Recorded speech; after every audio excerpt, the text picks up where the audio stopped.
Namaste, good morning. Hello, everyone. Since you enjoyed the first chapter of the Sri Ramana Gita, I thought we would continue on with the second chapter today.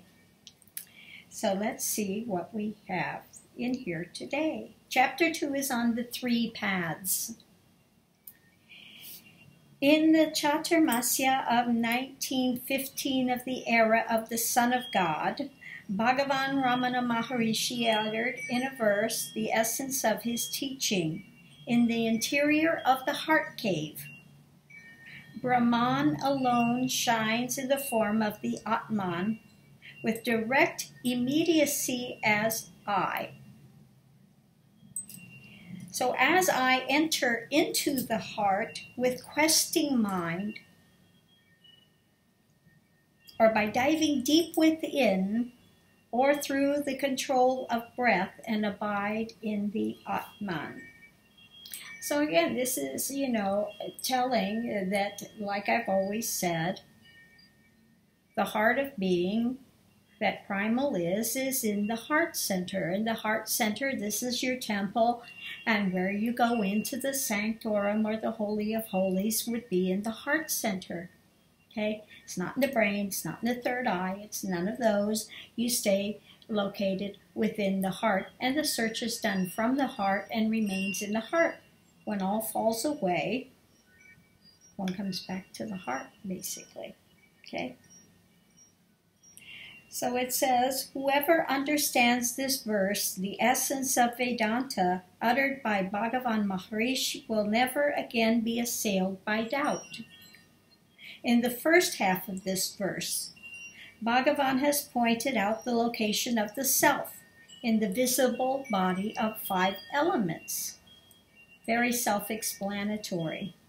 As I've said, that the self, or that primal essence of is, if it's located anywhere in a physical form, it would be in that interior heart center.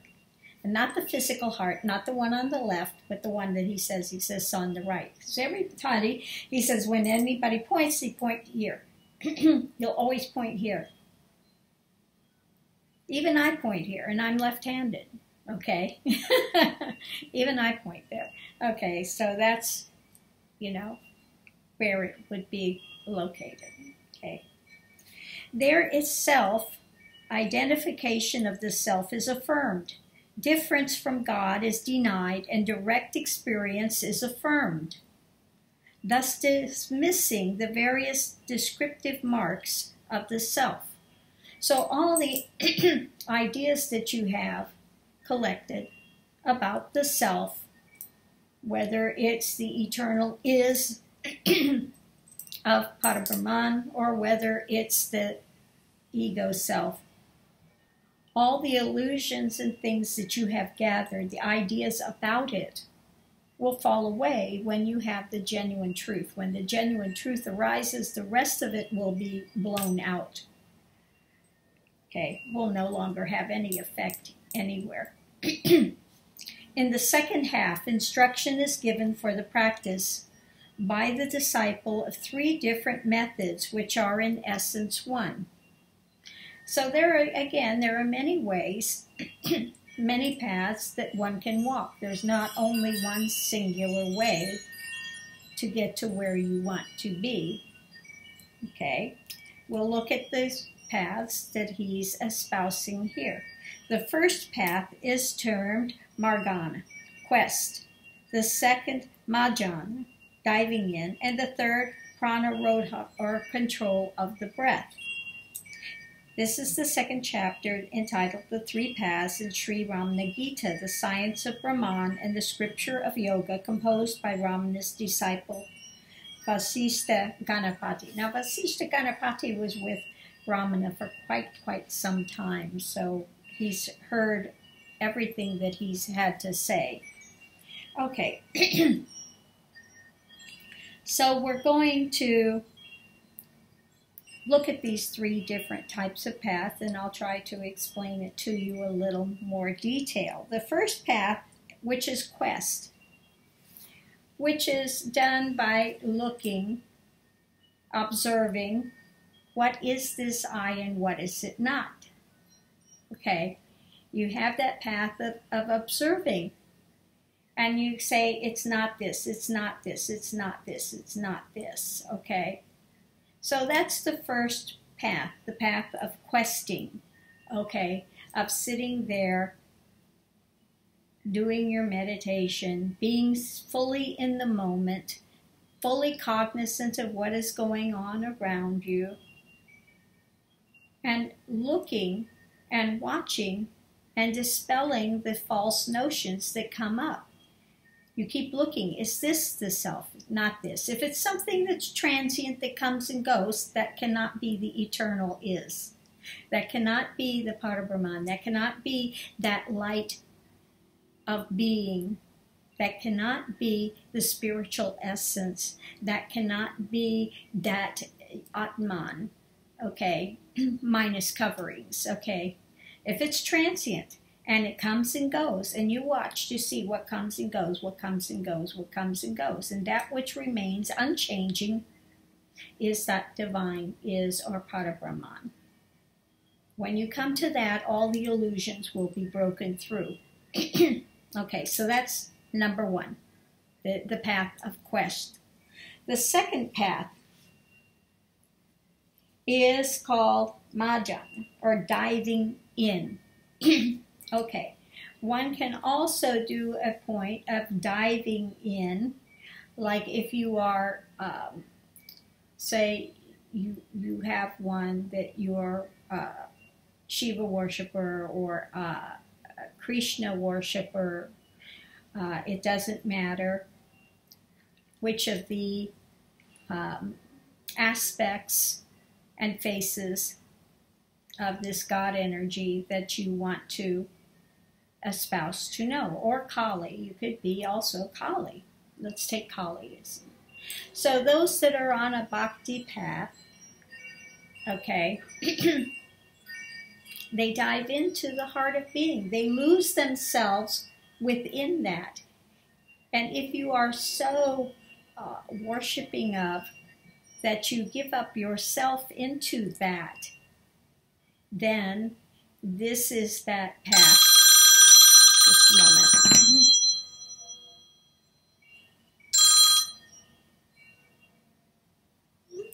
Then this is that path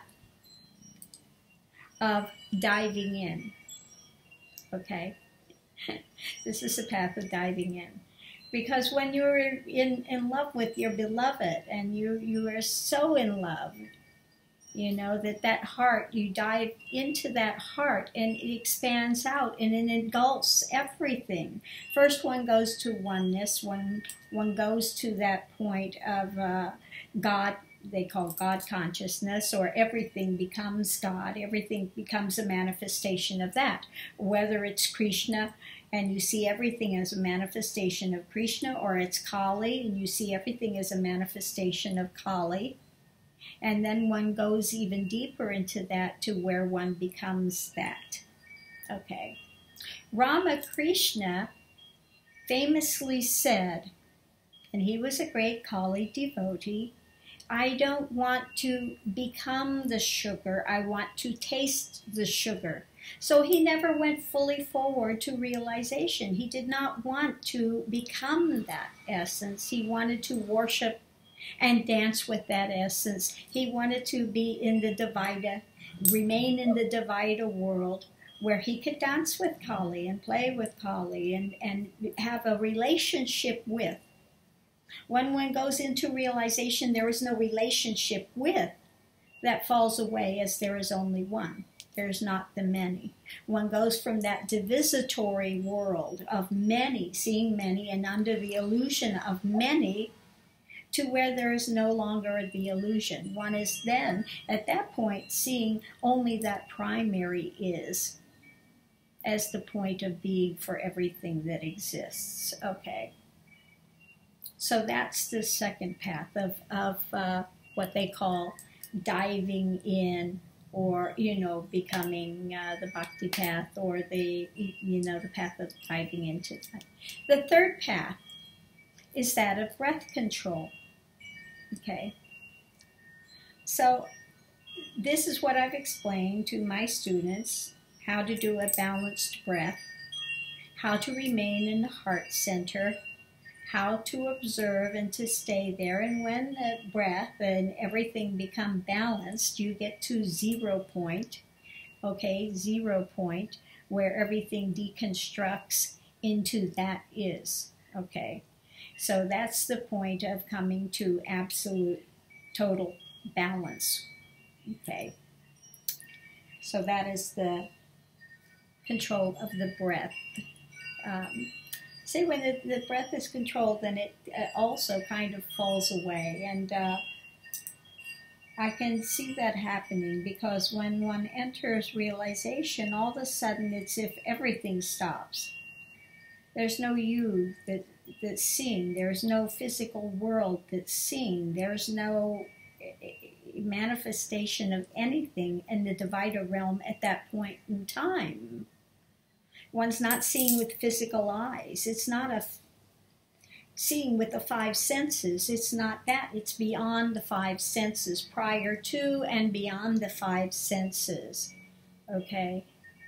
When that reality of is entered, okay, when that gyan, that wisdom comes forward, that's why they say you can't speak of it. Those that speak do not know, and those that know do not speak, because it's prior to any language. Language is all of Divida realm. There is no language that can accurately describe what is the living state of realization and what takes place in the moment of realization when all deconstructs and falls away. Okay? Nobody can speak of it, because there's nobody there to be speaking in that moment, frankly. You see that what you thought was your existence was never your existence. It was a dream, and you've woken up, and you were never that. You were never these coverings that have come and gone throughout the ages. You are not that. You're something prior to that. Something more grand, larger than that. And yet so simple that you can't crow about it because it belongs to everyone equally. The only difference is now you're awakened to see that fact, and the others are still, their eyes are still closed, and they are still in the delusion of chasing the physical body and the Divida realm as paramount. Okay, they're thinking they will find it by studying. They think they will get it by intellectual knowledge. And this is the problem with one of the teachers. Now his name escapes me. What is his name? Krishnamurti. It was Krishnamurti. Krishnamurti went through Kundalini awakening. If you read his diaries, it's very clear he went through a Kundalini awakening, but he never spoke of it. He never spoke of it when he was giving his talks, and he thought he could get people there intellectually. Well, you can't get somebody there intellectually. That's why he never had anyone that entered realization that was under him. It's not an intellectual process that one can get there through. Okay? But anyway, yes, he also went through a Kundalini awakening. If you read his diary type things, you will see that quite clearly. But he didn't speak of it. And it is very difficult. There are very, very, very few gurus out there that know the Kundalini path, that have actually gone through the whole of it and entered realization, had the great falling away. You know, when you're going through the Kundalini path and you're in the midst of it, I mean, its flames are going. It feels like you're going to spontaneously combust. You're in the body. You're out of the body. You're above the trees. You're seeing this. You're seeing visions. You're seeing lights. All of these things are happening in the various realms, in these various manifestations. And through all of that, you use neti, not this, not this, not this, not this. I'm not getting caught up in that. That's, divided. It comes and goes. It comes and goes. That's not the eternal truth. Don't get caught up in it. So many of these teachers and gurus, I see they get caught up in astral realms. Well, you can sit there and create astral realm after astral realm after astral realm endlessly. Like I said, Kali is Kundalini, and she can either open the door or she can absolutely give the greatest illusion and distraction ever and occlude everything and really take you on a round-robin ride. Buy the big ticket, okay? That's why I see a lot of gurus. They're on the big ticket, and they get caught. Astral realms and this and that and powers and all this other drama. And all of those things you have to forego if you want to get to realization. You don't play with powers. You don't continue to try to manufacture those, because all you do is grow more ego rather than, going back the way you need to, back until you are pulled into that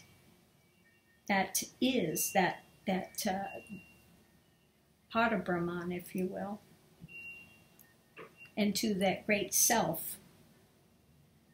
Okay.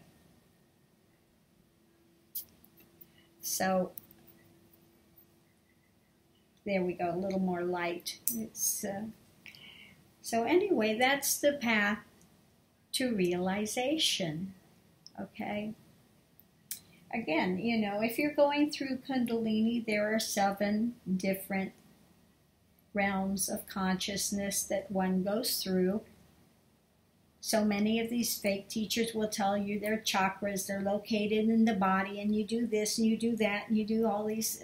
No, they're realms and layers of consciousness that one passes through. Yes, you can feel it in different aspects of the body, but the body's not it. Okay, you want to go to the eternal truth, not that which is always transitioning and changing and will eventually fall away.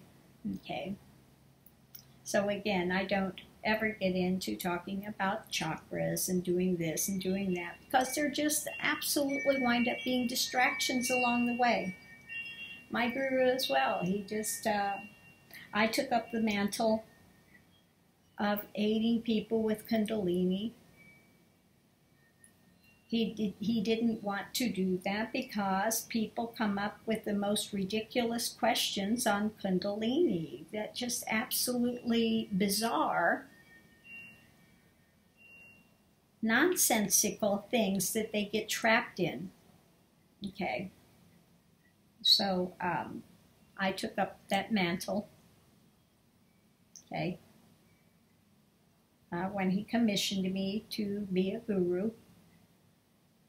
Like I said, unlike Nityananda, I did not have a dream that I magically woke up and said, I'm a guru. No. What happens is you have a guru, and when you fall away into self-realization, they have many questions. They absolutely test and make sure that you are where you say you are, and then they, at that point, that was passed to me, where he said, it's time for you to go and be a guru. Not something I sought out, not something that I wanted, but I took that on and did that out of respect for my teacher and out of respect for the universe, what had come, what wisdom, to give back what I can give back. Okay? So that's why I took it on. Not some great aggrandizement, nothing to do with that. I'd be preferred to give it all up and just live a regular life at this point, because it really, the whole journey takes you full circle, spits you back out into Divida land in the end, where what's left but just to go back and to live life and experience things that you gave up along the way in order to do your path, etc. So anyway, that's where we're at. So I hope some of this has made some sense. And I hope you've enjoyed this chapter 2. It was quite short, actually, but we did manage to get a little more rambling in about it, if you will, of the Sri Ramana Gita. Okay, so I hope you've all enjoyed it, and that you're all continuing forward in your journeys, and that you're gaining more truth and more light daily. Okay. So namaste. Thank you for coming. May everyone out there be blessed endlessly. Thank you. Namaste.